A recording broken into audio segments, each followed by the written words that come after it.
Okay, everybody. All right, we're going to try and stick all of this stuff together and get a good result. The job in hand is soldering in our little brass insert piece. And maybe we could have a quick look at the drawing here as a review. The Spokeshave's here. We're going to put the blade in, and underneath the blade we're going to have a spacer, a shim of 5/1000ths of an inch to push the blade up a little bit, and then the brass insert's going to go in here and lay parallel to the top surface of the blade, which is the secret of this whole thing. And then we're using a sacrificial old Spokeshave blade to go in here and drive it in and clamp the brass insert tight up against the infeed bed. All right. Oh, first a quick word about brass shim stock. It's awfully handy. You can cut it with scissors or a paper shear, and it comes in this assortment. Good thing to have around the shop. If you don't have some, it's nice to have. It's either material or, as we're using it now, a spacer. I cut this piece off and punched a hole through it, and I just wanted to note that because we haven't got a lot of clamping force here, we're just using this little screw. It's important that we make sure that when you put the shim in that it's 5/1000ths thick everywhere and you haven't got burrs from cutting it or punching a hole in it that are going to make it act as if it was thicker than it's supposed to be. So here's one technique to just try and ensure that that's the case, where we're using just a regular ball peen hammer with a nice polished finish on the face. Good thing to have around the shop. Oh, well, I'll mention here that we're going to use this low temperature silver bearing solder. This is a Harris brand product, both the solder and the flux that's designed for it, the Stay Clean Flux. Flux is a wetting agent. I believe it's acidic. I'm not exactly sure what's in here. You're supposed to keep it off your skin and, of course, away from your eyes and other mucous membranes. Always be careful with things that aren't food. And the word flux in Latin is fluxus, meaning flow. So the point of the flux is to clean the surface and make sure that it stays free from contamination while we're warming it up to get to the solder melting temperature. And the melting temperature of this solder is 430 degrees Fahrenheit. So it's a relatively low temperature melting point. Okay, so we're going to flux that surface, and we'll also flux this surface of our brass insert.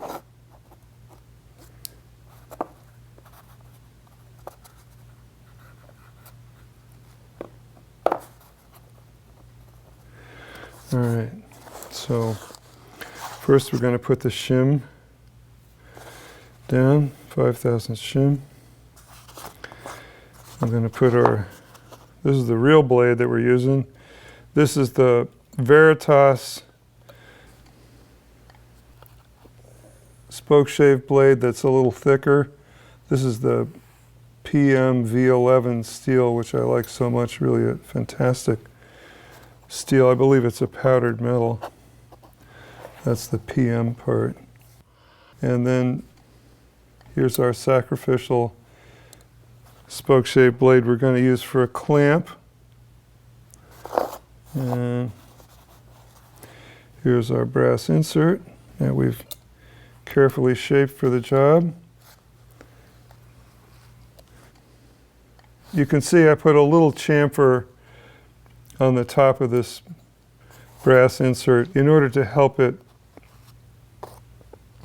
give the solder a place to travel and distribute itself across the face of the joint.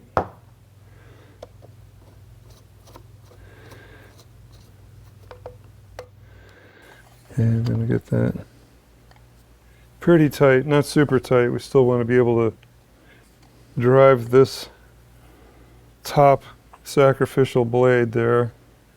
So looks like everything's in about the right place. All right, so now we're going to put on our fender washers. And we get the benefit of the curved surface of these domed adjusters it's going to help us by applying pressure in a nice way to drive the sacrificial blade in there to clamp. We'll get those pretty tight, and then we'll tighten this guy last little bit. Okay, now we will check, make sure we have everything the way we want it, because the whole idea is that now this part is clamped in tight and can't move while we're soldering it. So we have here a 2/1000 thick piece of shim stock, and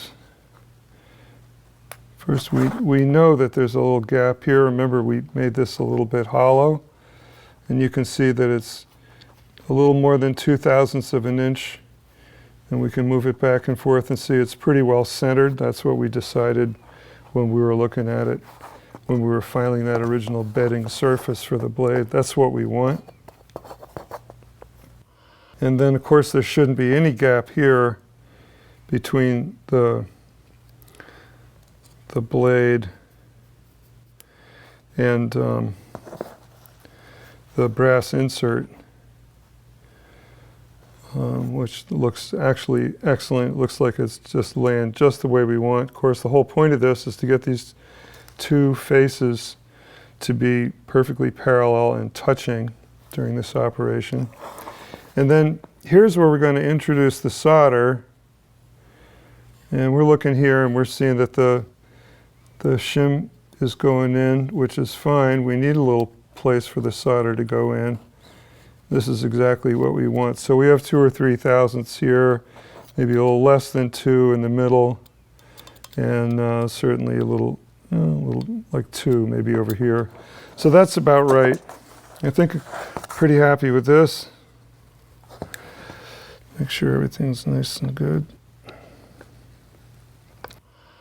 Okay, so we're going to take it over to the vise, get a grip on it, and solder this in.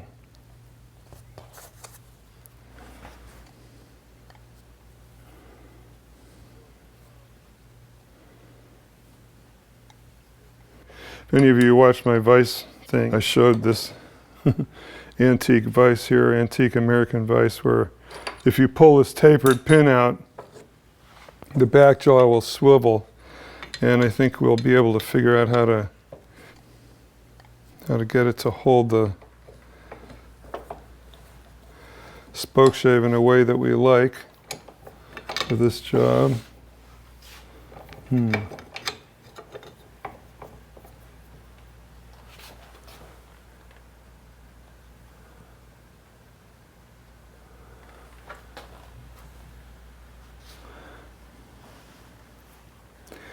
Maybe something like that would be good, where we can see both sides. Okay, that's one way, and then the other way we could do it would be like this, maybe.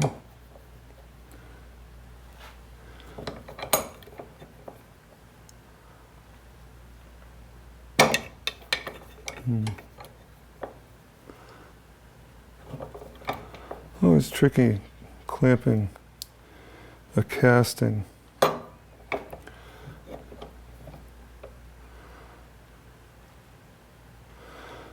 pretty firm.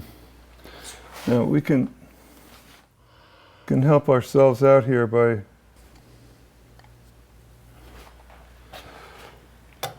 making sure that this is reasonably parallel to the floor,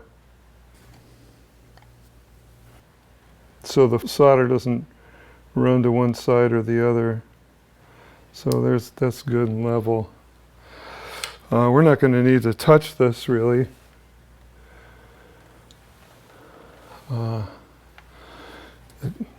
Except with a little piece of solder to put the solder in there. So we'll introduce some more flux. Make sure things are freshly coated with flux. Okay. I'm going to use a plumber's torch for this. These are great. It's self-lighting torch. Any hardware store has these guys. And we're using MAP gas, which is a high-performance propane blend that it burns hotter than propane. Time to warm us up here and see what we can do.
Well, a little sloppy. I got some solder down on top of the clamping blade, but I think that's going to be all right. Looks like we have solder all along the bottom.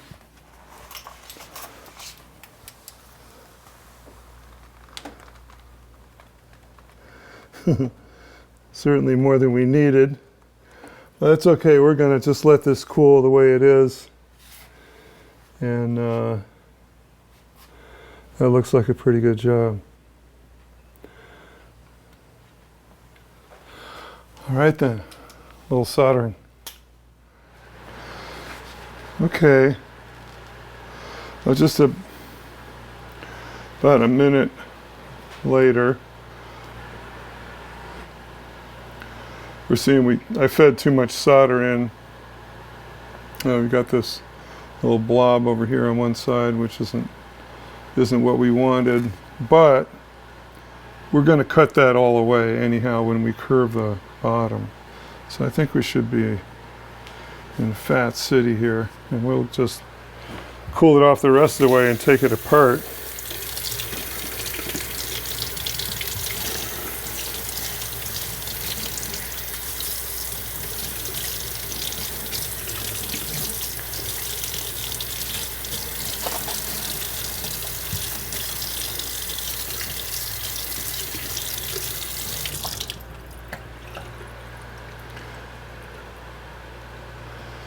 All right, let's see what we got.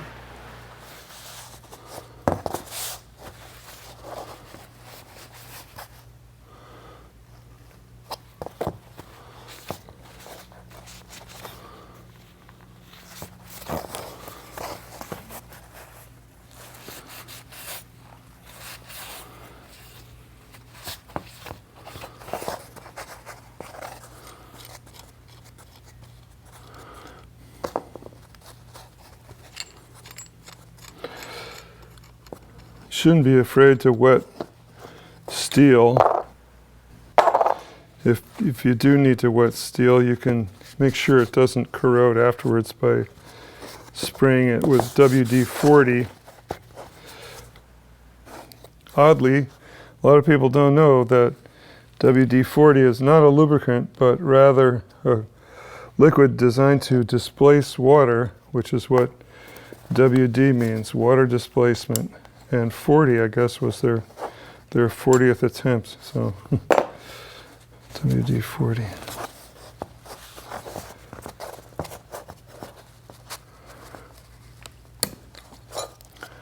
Okay. Unscathed.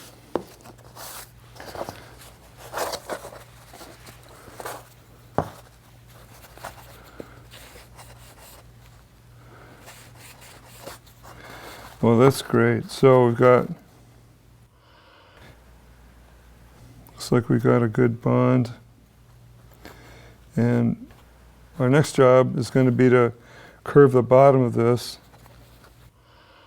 and dial in the details of the throat opening so that we can guide the shavings in between this, our new throat opening and the blade. So next time we're going to grind the bottom of this to the 12-inch radius arc or whatever it is we decide to do. All right. Well, mission accomplished.